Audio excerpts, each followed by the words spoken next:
अस्सलाम वालेकुम dear student. आज हमारा चैप्टर 1 का last topic cellular organization, cell की तंजीम, ये पढ़ना है आज हमने कि सेल किस तरह ऑर्गेनाइज होता है, मुनज़्ज़म होता है। Let's start. There are two basic types of cell. Cell की दो बुनियादी अक़साम हैं। कौन कौन सी? प्रोकैरियोटिक सेल्स और eukaryotic cells. The organisms in first groups are made up of prokaryotic cells। उस तरह ऑर्गेनिज्म की सेल की बेस पर भी दो टाइप्स हैं। वो ऑर्गेनिज्म जिनके अंदर प्रोकैरियोटिक सेल्स होते हैं प्रोकैरियोट्स कहलाते हैं, और जबकि दूसरे जो ऑर्गेनिज्म का ग्रुप है जिनके अंदर यूकैरियोटिक सेल्स होते हैं वो यूकैरियोट्स कहलाते हैं। Cell organize in 3 ways to make the bodies of organism. जानवरों के जिस्म बनाने के लिए सेल 3 तरह से मुनज़्ज़म होते हैं। किस तरह के ऑर्गेनाइजेशन बनाते हैं, किस तरह ऑर्गेनाइज होते हैं? Unicellular, colonial and multicellular organization. Cell 3 तरह के ऑर्गेनाइजेशन बनाते हैं। यूनिसेलुलर एक सेल पर ये कॉलोनी बनाकर रहते हैं। मल्टी सेलुलर ऑर्गेनाइजेशन काफ़ी सारे सेल मिलकर एक पेचीदा ऑर्गेनाइजेशन बनाते हैं। सबसे पहले unicellular organism. In unicellular organisms only one cells make the life of an organism. Unicellular organism में एक ही सेल ऑर्गेनिज्म की जिंदगी बनाता है। All the life activities are carried out by the only cell। और एक ही सेल के अंदर जिंदगी की तमाम सरगर्मियां सर अंजाम होती हैं यूनिसेलुलर ऑर्गेनिज्म के अंदर। ठीक है, लाइफ की कौन सी एक्टिविटीज़? उसने रेस्पायर करना है ऑक्सीजन हासिल करने के लिए, ठीक है, फिर उसे खुराक चाहिए होगी, फिर उसने रिप्रोड्यूस करना है, फिर उसने मूव करना है। ये सारे काम, ये सारी एक्टिविटीज़ ज़िंदगी के लिए ज़रूरी होती हैं, और ये सारी एक्टिविटीज़ एक ही सेल के अंदर हो रही होती हैं। इसकी एग्जांपल है अमीबा। ये अमीबा है, ठीक है, एक सेल है ये सिर्फ, ठीक है, ये खुद ही रेस्पायर करता है, खुद ही मूव करता है, ठीक है, और खुद ही रिप्रोड्यूस करता है। लेकिन अगर हम एक इंडिविजुअल इंसान की बात करें तो उसको मूव करने के लिए क्या है? मसल्स हैं, लेदर सेल्स हैं, लेग्स हैं, ठीक है, बोन्स हैं, वो लेदर सेल्स हैं, ठीक। फिर रेस्पायर करने के लिए उसके अंदर लंग्स हैं, ठीक है, उसके अंदर लेदर सेल्स हैं, फिर उसके अलावा और, ठीक है। तो ये क्या है? मुख्तलिफ उसमें सेल्स मिलते हैं, तो वो मुख्तलिफ लहदा जो टिश्यू बनाते हैं, आर्गन, और लहदा फंक्शन परफॉर्म करते हैं। लेकिन यूनिसेलुलर ऑर्गेनिज्म के अंदर एक ही सेल के अंदर तमाम सरगर्मियाँ हो रही होती हैं। फिर उसके बाद पैरामीशियम, ये यूनिसेलुलर ऑर्गेनिज्म पानी के अंदर, ये भी पानी के अंदर मौजूद होते हैं, और यूग्लिना, ये भी पानी के अंदर मौजूद होते हैं, ठीक है। ये क्या है? आम मिसालें हैं यूनिसेलुलर ऑर्गेनिज्म की। नेक्स्ट है colonial type of cellular organization. इसमें क्या होता है? In colonial type of cellular organization many unicellular organisms live together. Colonial organization में क्या होता है कि काफ़ी सारे यूनिसेलुलर ऑर्गेनिज्म इकट्ठे रह रहे होते हैं, but do not have any division of labour among them. लेकिन इनके दरमियान काम की तकसीम नहीं पाई जाती। मतलब कि हर सेल जो है अपने काम का खुद का जिम्मेदार है, उसका काम कोई दूसरा नहीं करेगा। फॉर एग्जांपल, सब सेल ने रेस्पायर करना होता है, तो सारे सेल अपना अपना कॉलोनी के अंदर जितने भी सेल हैं वो अपने अपना रेस्पायर करेंगे, गैसों का तबादला करेंगे। उसे कोई गैस का तबादला, कोई गैस बाहर से लेकर नहीं देगा। ईच यूनिसेलुलर ऑर्गेनिज्म इन colonies live its own life. ठीक है, यूनिसेलुलर ऑर्गेनिज्म कॉलोनी के अंदर अपनी ज़िंदगी खुद जीता है, and does not depend on the other sales for its vital requirement. और ज़रूरी और अहम ज़रूरियात के लिए दूसरे सेल के ऊपर इंसार नहीं करता। जिस तरह हमारी बॉडी के अंदर क्या है कि सेल दूसरों के ऊपर इंसार करते हैं, ठीक है। जिस तरह लंग्स के सेल्स हैं वो क्या करेंगे? सिर्फ बॉडी को ऑक्सीजन देंगे, और बाकी काम के लिए, खुराक के लिए वो क्या करेंगे? दूसरे सेल्स के ऊपर इंसार करेंगे, इंटेस्टाइन के सेल के ऊपर, ठीक है, सर्कुलेटरी जो हमारा सिस्टम है उसके ऊपर इंसार करेंगे फूड हासिल करने के लिए।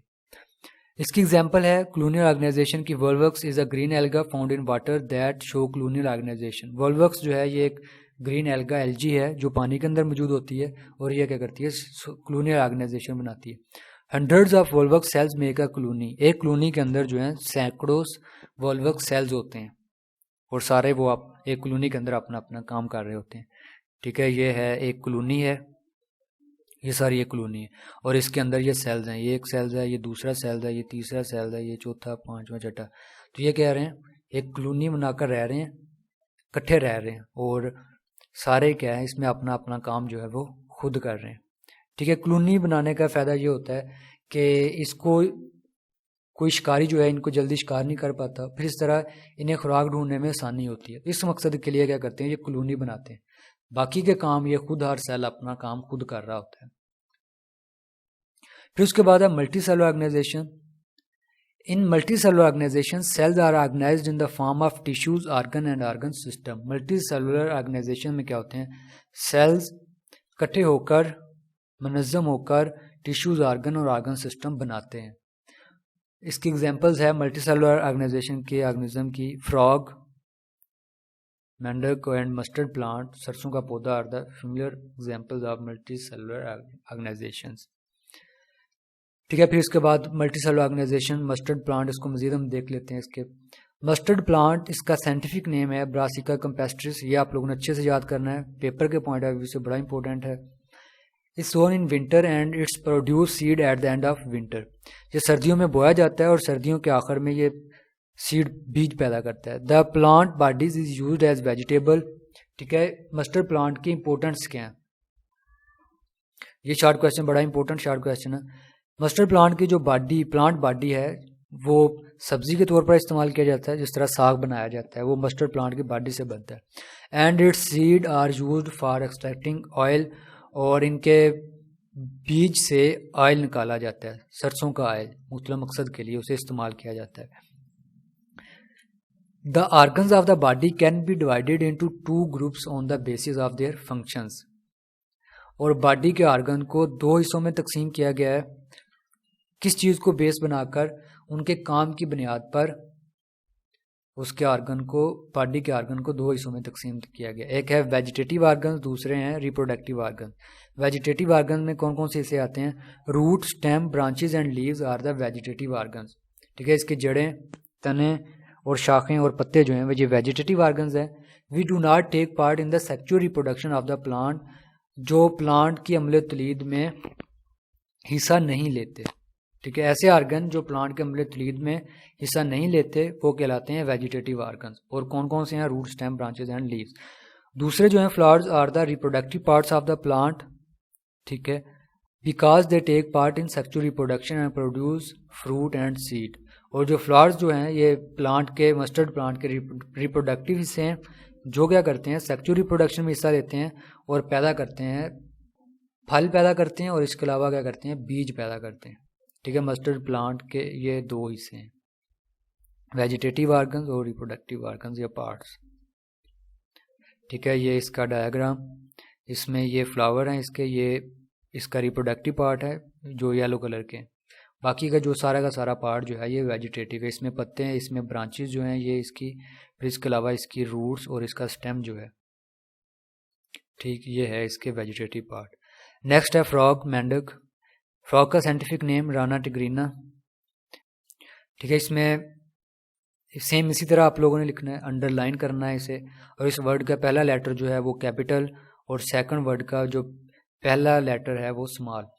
Show the multicellular organization. Frog के अंदर भी मल्टी सेलुलर ऑर्गेनाइजेशन होती है। The body is made of organ systems and each organ system consist of related organs. और इनकी बॉडी के अंदर ऑर्गन सिस्टम्स होते हैं और हर ऑर्गन सिस्टम से उससे मुंसलिक ऑर्गन्स उसके अंदर मौजूद होते हैं। All the organs are made up of specific tissues. और हर ऑर्गन जो है एक खास तरह के टिश्यू से बना होता है, epithelial, glandular, muscular and nervous tissues etcetera, जो फ्रॉग के अंदर पाए जाते हैं। ठीक है, ये रहा फ्रॉग। और फिर उसके बाद एट द एंड हम देख लेते हैं कि इस टॉपिक में से इम्पोर्टेंट शॉर्ट क्वेश्चन और long question. Give the scientific name of mustard plant and frog. सरसों के पौधे का और मेंढक का साइंटिफिक नेम। फिर उसके बाद what is the scientific name of mustard plant, also rights its importance, use and advantages. ठीक है, ये 3 तरह से ये शॉर्ट क्वेश्चन पूछा जाता है कि मस्टर्ड प्लांट की इंपॉर्टेंस, यूज और इसके एडवांटेज क्या हैं।